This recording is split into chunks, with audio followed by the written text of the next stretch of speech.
दाऊद इब्राहिम कासकर एक कुख्यात आतंकवादी है जो कि एक इंडियन था। 2003 में दाऊद इब्राहिम को पकड़ने के लिए इंटरपोल द्वारा 2.5 करोड़ अमेरिकी डॉलर का इनाम रखा गया। दाऊद की बहन हसीना पारकर के बेटे ने सितंबर 2022 के एक बयान में बड़ा खुलासा किया। उसने बताया कि दाऊद इब्राहिम ने पाकिस्तान में एक दूसरी शादी कर ली है और उनकी दूसरी बीवी पाकिस्तान के एक पठान परिवार से है। दाऊद इब्राहिम का जन्म 26 दिसंबर 1955 को भारत के महाराष्ट्र में खेड़ के एक मुस्लिम कोंकणी परिवार में हुआ। ये पिता इब्राहिम कासकर मुंबई पुलिस में एक हेड कांस्टेबल के रूप में काम करते थे और इनकी मां अमीना भी एक हाउसवाइफ थी। यह डोंगरी के जदगांव इलाके में रहते और अहमद सेलर हाई स्कूल में पढ़ाई करते थे। फिर बाद में इन्होंने पढ़ाई छोड़ दी। चलिए अब बात करेंगे दाऊद इब्राहिम के आपराधिक करियर के बारे में। दाऊद इब्राहिम ने किशोरावस्था में ही धोखाधड़ी, चोरी और डकैती करना शुरू कर दिया था। आखिरकार वह स्थानीय गैंगस्टर और डॉन वासु दादा की गैंग में शामिल हो गया, जो स्थानीय संगठित अपराध सिंडिकेट का हिस्सा था।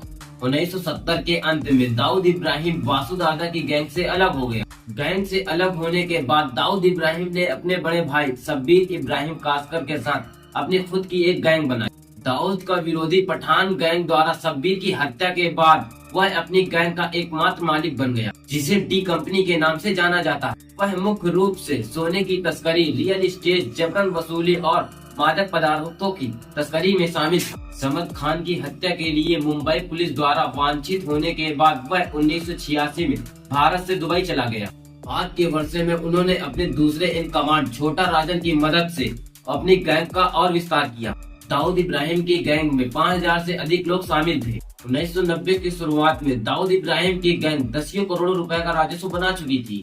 दाऊद इब्राहिम को भारत सरकार द्वारा 1993 के मुंबई हमलों के मास्टरमाइंडों में से एक के रूप में नामित किया गया। हमलों के बाद वह कराची के लिए दुबई भाग गया। कहा जाता है कि वह अभी भी वहीं रह रहा है।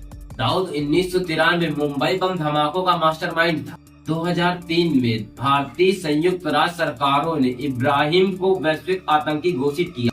भारतीय उप प्रधानमंत्री लाल कृष्ण आडवाणी ने इसे एक प्रमुख विकास के रूप में वर्णित किया है।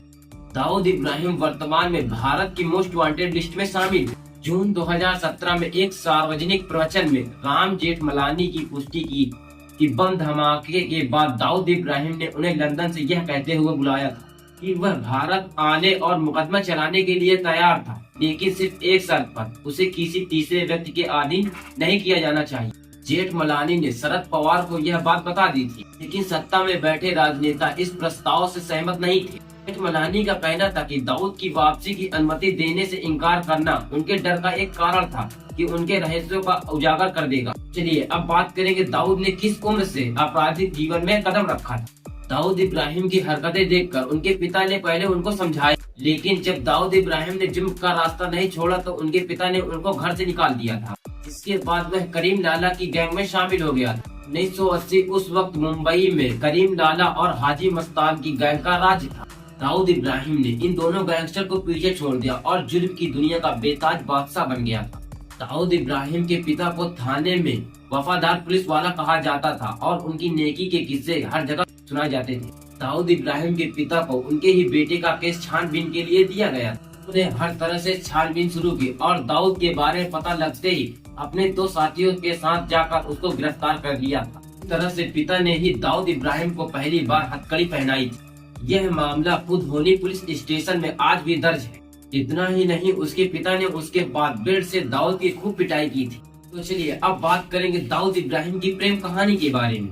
वरिष्ठ पत्रकार एस हुसैन जैदी ने अपनी किताब डोंगरी से दुबई में दाऊद इब्राहिम की प्रेम कहानी का जिक्र किया है। इसमें उन्होंने लिखा है कि मुंबई के मुसाफिर खाना में दाऊद की दुकान थी, जहां सुजाता नाम की पंजाबी लड़की रहती थी, जिससे दाऊद प्यार करता था। जब लड़की के घर वालों को इसकी खबर मिली तो खूब बवाल मच गया था, क्योंकि एक तो दाऊद मुस्लिम था और दूसरी उसकी गिनती मोहल्ले के बदमाश लड़कों में की जाती थी। दाऊद से छुटकारा पाने के लिए सुजाता के परिवार वालों ने उसकी सगाई कहीं और तय कर दी। जब यह बात दाऊद को पता चली तो वह चाकू लेकर उसके घर पहुंच गया था। खूब हंगामा हुआ। सुजाता ने परिवार के फैसले के साथ जाना बेहतर समझा और ब्याह दी गई।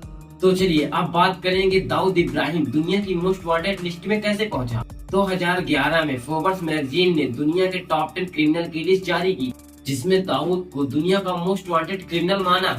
उसे गिरफ्तार करने के लिए कोशिश भी की गई थी, लेकिन वह पकड़ा नहीं गया। कहा जाता है कि वह पाकिस्तान में रह रहा।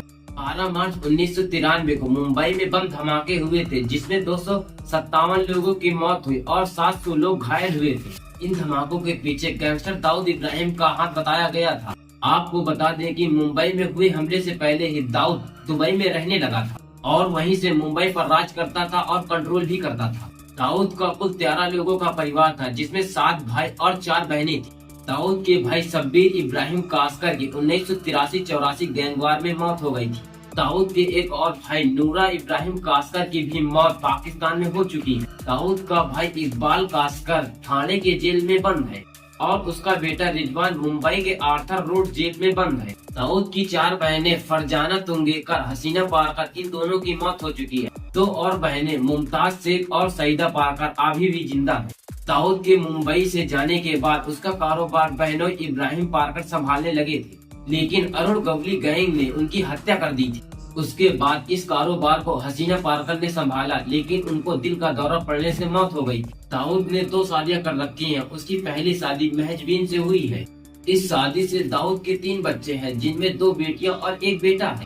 दाऊद की सबसे बड़ी बेटी महरूब की शादी 2006 में पाकिस्तानी क्रिकेटर जावेद मियांदाद के बेटे से हुई है। दाऊद की दूसरी पत्नी पाकिस्तानी पठान है, लेकिन उसके बारे में किसी को ज्यादा जानकारी नहीं है। आज की वीडियो में बस इतना ही। अगर आपको यह वीडियो अच्छी लगी हो तो वीडियो को लाइक और चैनल को सब्सक्राइब कर दीजिएगा।